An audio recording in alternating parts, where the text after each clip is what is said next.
Last Friday, the quiet of the night was disturbed as a series of gunshots rained down on the vehicle of 30-year-old Nigel Williams. We spoke to the police for more details on the incident. Friday, the 22nd day of March, around 10:52 p.m., police responded to a shooting incident on St. Thomas Street. Upon the arrival, they found Nigel Williams with gunshot injuries. He was taken to the KHMH where he was pronounced dead on arrival. Information is that Nigel Williams was in the area in a vehicle, and as he tried to turn a lane, he was approached by a male person who fired several shots towards his direction. Nigel Williams ran from that area and he ended up by the stoplights on St. Thomas Street, where he collapsed, and that is where police recovered his body. The vehicle was found in a drain in the area with bullet holes. An investigation was carried out, and since then we have arrested and charged Tyreek Supal, 23 years, for the crime of murder. 23-year-old Tyreek Supal has been arrested for the murder, and while police say that both men were known to them, they have yet to establish a motive for the crime. We have not established a motive. He was in the area visiting his girlfriend when he was targeted. Considering that he doesn't live there, was the suspect waylating him? That is the information we have. As soon as he turned a lane in the area, the person was there with the firearm and fired shots towards him. Do police have any information that these two may have had any encounters prior? No, we don't.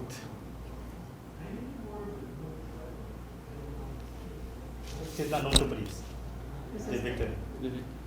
Yes, he is known as. And is the suspect known to police as well? The suspect is known to police as well. Williams was a father of two, described as a loving and caring father and husband. His wife, Jessica Williams, stated that she has no idea why anyone would target her husband, as he was a joyful and well-beloved member of the community. Do you know if there could be any possible motive that anyone would want to target your husband? Honestly, no, he was loved by so many. Mm-hmm. It was a shock. We didn't know of there being any issues with anybody for anything. We understood that he was doing taxi. He enjoyed life. He loved to party, and he loved seeing people have a good time. So there is really nothing that I would say anyone knew regarding why this would happen. She said that Williams came from a very large family, which he prioritized in everything he did. He was a father of two sons, a 15-month-old and an 11-year-old from a previous relationship. He was my slice of heaven, or another way to say it, heaven on this side of earth.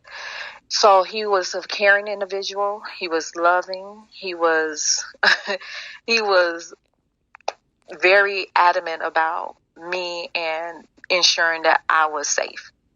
No one could do any harm to me. So he was just that type of guy. He wanted to make sure everyone was good. He is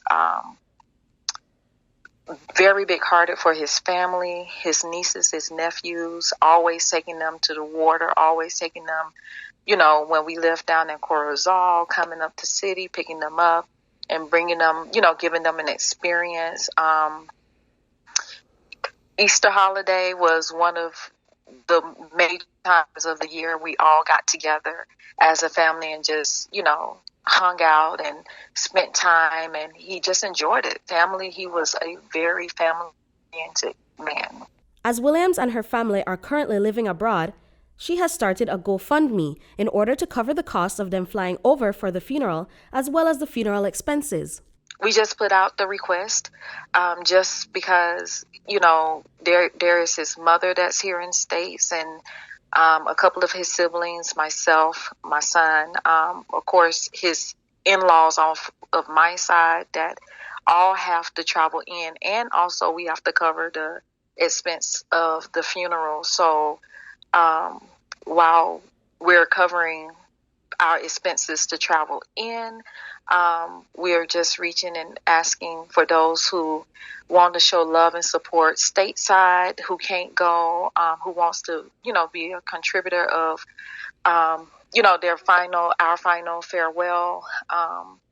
We're just asking, and giving the opportunity for people to share their love monetarily and send them off the way he should.